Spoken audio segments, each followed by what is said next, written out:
ನಮಸ್ಕಾರ ರೀ ಎಲ್ಲರಿಗೂ. ಉತ್ತರ ಕರ್ನಾಟಕ ಸೈಡ್ ಮಾಡುವಂಥ ಕಡಲೆಕಾಳು ಪಲ್ಯ ಹೆಂಗೆ ಮಾಡೋದು ಅಂಥೇಳಿ ನೋಡೋಣ ಬರ್ರಿ.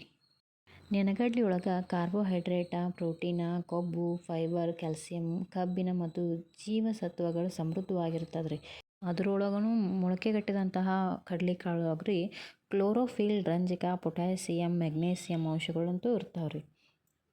ಪ್ರತಿದಿನ ನೆನೆಗಡ್ಲಿನ ತಿಂದ್ರೆ ರೋಗ ನಿರೋಧಕ ಶಕ್ತಿ ಹೆಚ್ಚಾಕತ್ತೆ ರೀ. ಇವಾಗ ಕಡ್ಲೆಕಾಳು ಪಲ್ಯ ಹೆಂಗೆ ಮಾಡೋದು ಅಂತ ನೋಡೋಣ ಬರ್ರಿ.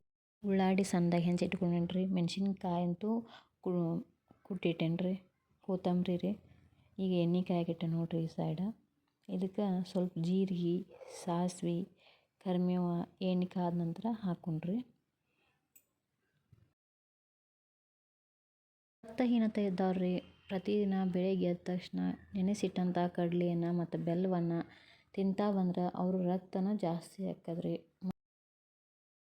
ನೋಡ್ರಿ ಎಣ್ಣೆ ಕಾದ ನಂತರ ಕರಿಬೇವು, ಈರುಳ್ಳಿ, ಸಾಸಿವೆ, ಜೀರಿಗೆ ಹಾಕಿದ್ರಿ. ಉಳ್ಳಾಗಡ್ಡಿ ಸ್ವಲ್ಪ ಕಲರ್ ಚೇಂಜ್ ಆದ ನಂತರ ನಾವು ನೆನೆಸಿಟ್ಟಂಥ ಕಡಲೆನ 1 ಅಥವಾ 2 ಬಾರಿ ತೊಳೆದ್ರಿ ಅವನ್ನ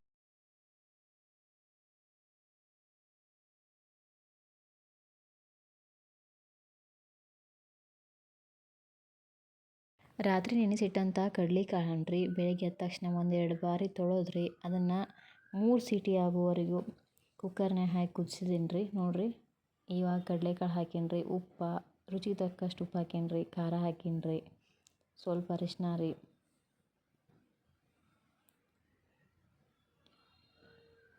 ನಾ ಖಾರ ಸ್ವಲ್ಪ ಕಮ್ಮಿ ಹಾಕೀನಿ ರೀ. ಜಾಸ್ತಿ ಬೇಕನ್ನೋರು ಜಾಸ್ತಿ ಹಾಕೋರಿ.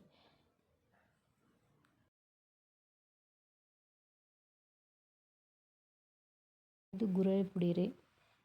ಗುರೆಳ್ಳು ಪುಡಿ ಹಾಕಿದ್ರೆ ಟೇಸ್ಟ್ ಜಾಸ್ತಿ ಬರ್ತದೆ ರೀ. ನೋಡಿರಿ ನಮ್ಮ ಕಡಲೆಕಾಳು ಪಲ್ಯ ರೆಡಿ ಆಯ್ತು ರೀ. ಸ್ವಲ್ಪ ಬೇಯೋ ಕೊಡೋಣ್ರಿ.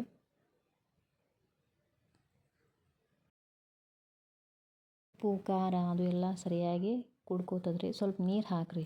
ಎಲ್ಲ ಹಾಕಿದ ನಂತರ ನೀರು ಹಾಕಿ ಈ ಥರ ಮಾಡಿರಿ.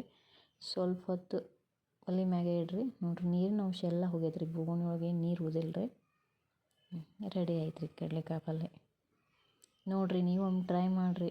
ಹೆಂಗೆ ಬಂತು ಅನ್ನೋದನ್ನ ಕಮೆಂಟ್ ಮಾಡಿರಿ. ನಿಮ್ಮ ಸೈಡ್ ನೀವು ಕಡಲೆಕಾಳು ಪಲ್ಯನ ಯಾವ ರೀತಿ ಮಾಡ್ತೀರಿ ಅನ್ನೋದನ್ನು ಕಮೆಂಟ್ ಮಾಡಿರಿ. ಇನ್ನಷ್ಟು ಕಡಲೆಕಾಳು ಬಗ್ಗೆ ಮಾಹಿತಿ ನಿಮ್ಗೆ ಗೊತ್ತಿದ್ರೆ ಕಮೆಂಟ್ನಲ್ಲಿ ತಿಳಿಸ್ರಿ.